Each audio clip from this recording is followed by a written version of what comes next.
Cikampek, Cikampek.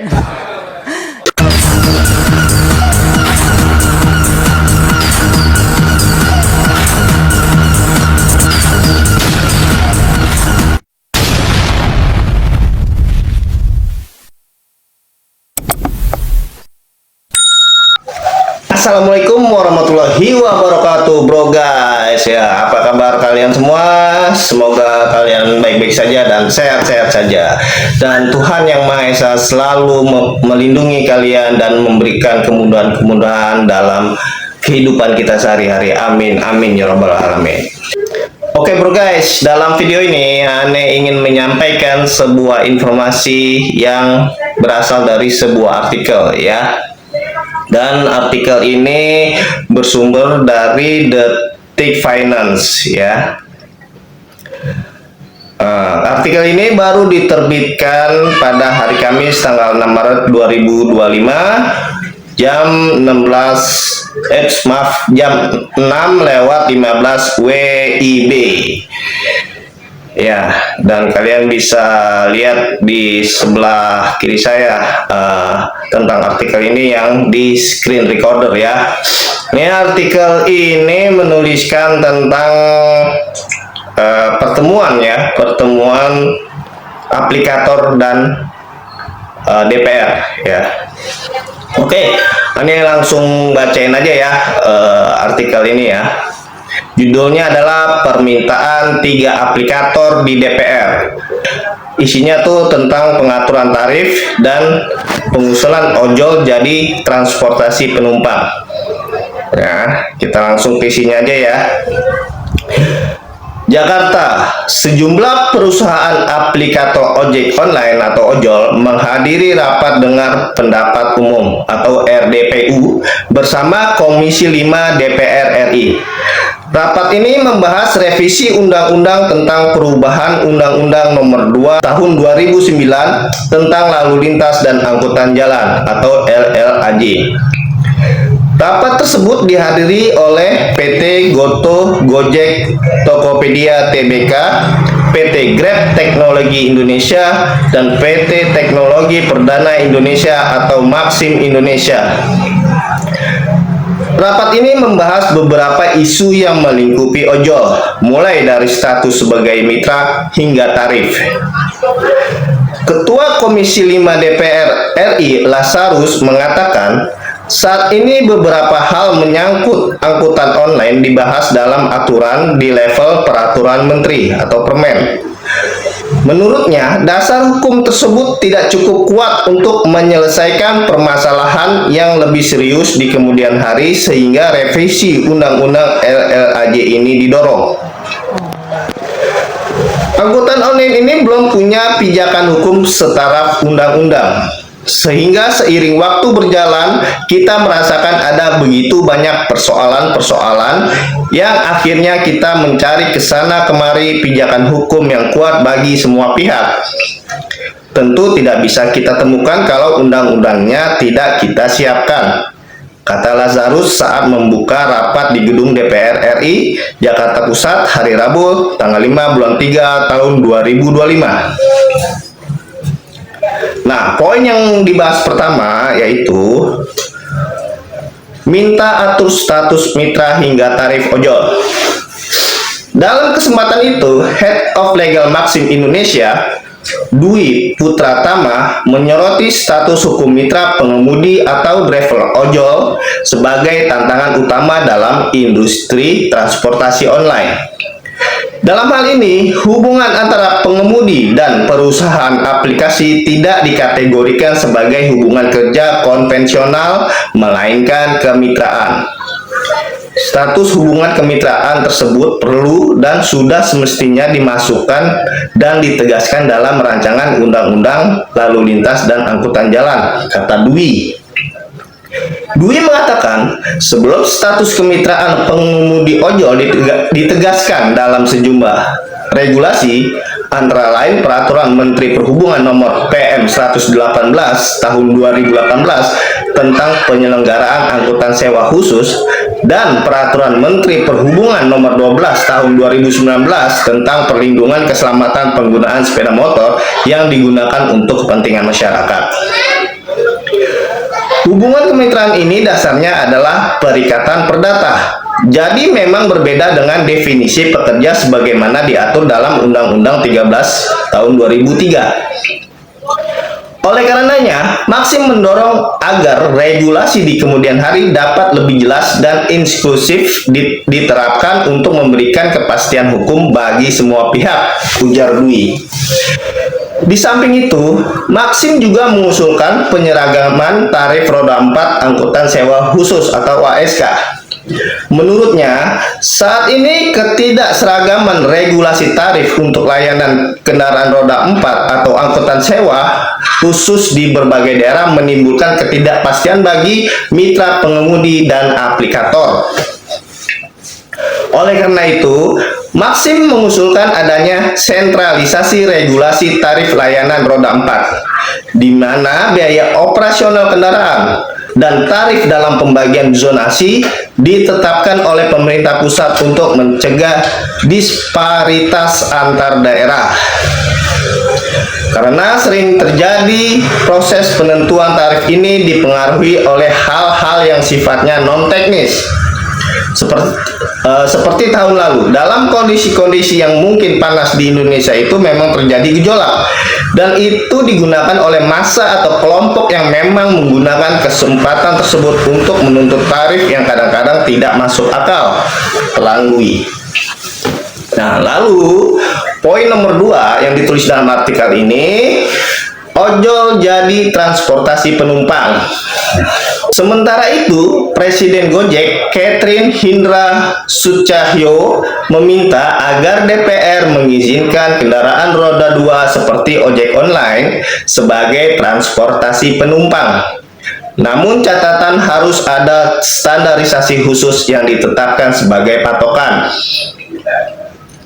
Sejumlah aturan di Indonesia melarang kendaraan roda 2 untuk dijadikan sebagai transportasi umum, baik untuk orang maupun untuk barang. Meski begitu, keberadaan ojol sendiri saat ini sudah menjadi bagian dari rantai mobilisasi masyarakat. Saat ini memang seperti Pak Pimpinan katakan sebelumnya, memang landasannya itu kan belum ada. Tapi kalau masukan kami di sini adalah untuk roda 2 sesuai dengan kondisi Indonesia yang sangat unik. Nah, ini diperkenankan atau diperbolehkan untuk mengangkut penumpang, ujar Catherine. Di sisi lain, ia menekankan bahwa langkah menjadikan ojol sebagai transportasi publik juga perlu didukung dengan adanya aturan aspek keselamatan. Hal ini supaya ada standarisasi dan jaminan keselamatan untuk mitra-mitra maupun penumpang. Selain itu, Gojek juga mengusulkan adanya fleksibilitas untuk memaksimalkan peran roda 2 atau ojol sebagai layanan first mile dan last mile yang menghubungkan penumpang ke sarana transportasi publik. Nah, itu ya. Itu poin nomor 2 yang ditulis di artikel tersebut. Dan poin nomor 3-nya adalah minta aturan lebih komprehensif. Dalam kesempatan yang sama, Direktur Commercial and Business Development Grab Indonesia, Kertapradana, berharap ada kebijakan yang lebih komprehensif dan berbasis data untuk membantu mempertahankan dan mengembangkan ekosistem. Hal ini diharapkan dapat membantu Grab dalam menghadapi tantangan ekonomi saat ini. Tantangannya adalah memang kondisi ekonomi saat ini cukup menantang kami untuk tetap bisa memberikan satu layanan yang tetap terjangkau kepada masyarakat, kata Kertapradana. Di sisi lain, Grab tetap berupaya agar platformnya dapat terus menjaga penghasilan para mitra bisa tetap sama. Oleh karena itu, harapannya lewat RUU LLAJ pihaknya dapat diakui sebagai perusahaan aplikasi yang menyediakan platform kepada masyarakat untuk memperoleh dan menyediakan layanan transportasi. Selain itu, Grab juga berharap agar RUU LLAJ dapat mempertimbangkan model bisnis sharing ekonomi yang sekarang berjalan mengakomodasi kendaraan sebagai aset pribadi milik pengemudi. Terakhir, Grab berharap peraturan RUU LLAJ dapat mengcapture kondisi model bisnis saat ini yang telah terbukti berhasil memajukan ekosistem layanan transportasi dan pengantaran digital, yakni membolehkan platform untuk bekerja sama tidak hanya dengan koperasi dan badan hukum, namun juga dengan individu dan UMKM dalam menyediakan layanan transportasi yang terjangkau bagi masyarakat, ujar dia. Nah, segitu aja ya poin-poin dalam artikel yang gue temukan di Detik Finance ya. Dan selain itu ya, kami juga menemukan sebuah video ya di sebuah medsos tentang Presiden Gojek Indonesia, yaitu Mbak Catherine ya, sedang berbicara dengan Komisi 5 DPR. Dan video ini akan gue tampilkan full durasi, jadi nggak ada yang gue potong ya. Nah, dan seperti inilah videonya ya.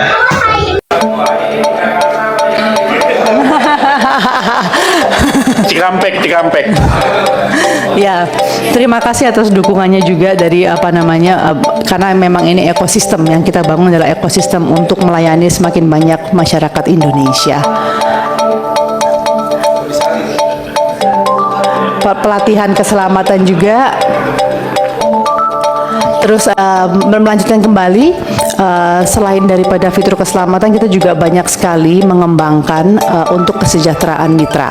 Ini bukan hanya untuk mitra, tapi juga untuk mereka sehari-harinya seperti apa. Jadi salah satu kita ada namanya program swadaya. Program swadaya ini untuk mitra kami untuk membantu mereka memanage cost mereka juga, ongkos mereka. Kalau kita pelajari daripada mitra, mereka tuh selalu sharing begitu, mitra-mitra kami. Cost yang paling besar itu adalah maintenance, jadi untuk bengkel-bengkel. Habis itu udah pasti isi pulsa. Hidupnya mitra kami yang paling penting adalah teleponnya harus jalan terus gitu ya. Habis itu juga pasti sembako untuk makanan mereka sehari-hari. Jadi program swadaya ini kami adakan untuk menyokong, mensupport mitra-mitra dalam mereka menjalankan kesehariannya. Apa sih yang bisa kita lakukan membantu, bukan cuma untuk pendapatan tapi juga mengurangi daripada pengeluaran mitra-mitra kami semua ini.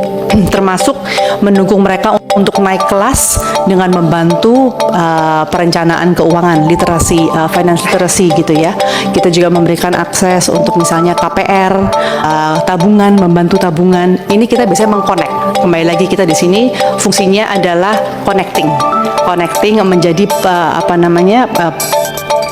memperkenalkan saja kita. Jadi dengan kami itu dengan BRI contohnya untuk KPR-nya dan lain sebagainya. Berikutnya, ini salah satu contoh aja apa yang sudah dilakukan. Ini semua partnership juga, kita membantu memperkenalkan mitra supaya menjalankan sehari-harinya lebih mudah lagi. Komitmen kami untuk terus menjadi pendukung untuk ekosistem ini, bukan cuma untuk pengguna yang terus berkembang, tapi juga untuk mitra-mitra yang sudah bergabung dengan kami semua. Ya, mungkin terakhir karena hari ini memang topiknya mengenai RUU LLAJ, Pak. Mungkin kalau kami boleh satu halaman saja masukan untuk ini, roda 2 sebagai transportasi penumpang. Saat ini memang seperti Pak Pimpinan katakan sebelumnya, memang belum landasannya itu belum ada. Tapi kalau masukan kami di sini adalah untuk roda 2 dan sesuai dengan kondisi Indonesia yang sangat unik ini diperbolehkan untuk mengangkut penumpang. Dan aturan mengenai aspek keselamatan menurut kami menjadi sangat penting gitu ya, supaya kita ada standarisasi dan jaminan keselamatan untuk mitra-mitra itu juga. Yang ketiga, kalau kami boleh kasih masukan, fleksibilitas untuk memaksimalkan roda 2 sebagai layanan first mile last mile. Jadi seperti kita bilang, nggak bisa Pak berdiri sendiri Bapak Ibu. Ini pasti kita butuh bekerja sama, karena bagaimanapun yang paling digunakan untuk commuting middle mile-nya adalah tetap public transport. Disinilah kita saling melengkapi sebagai satu ekosistem transportasi kesinambungan antara pemerintah punya transportasi umum dengan ojol kami, begitu. Mungkin itu aja dari kami masukannya. Terima kasih sekali lagi atas kesempatannya, atas waktunya. Terima kasih.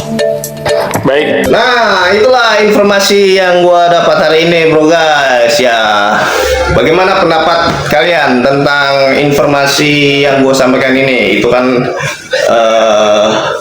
tentang pertemuan ya para aplikator dengan anggota Dewan DPR Komisi 5 khususnya ya. Kalau yang punya pendapat, oke, silakan berkomentar di kolom komentar. Dan oh ya, satu lagi, masalah link artikel nanti akan gue tulis di kolom deskripsi ya. Kalau untuk di TikTok ya di kolom komentar akan gue tulis ya. Oke, segitu aja ya. Informasi yang gue sampaikan. Tetap semangat dan berjuang dengan dilapisi doa. Salam satu aspal.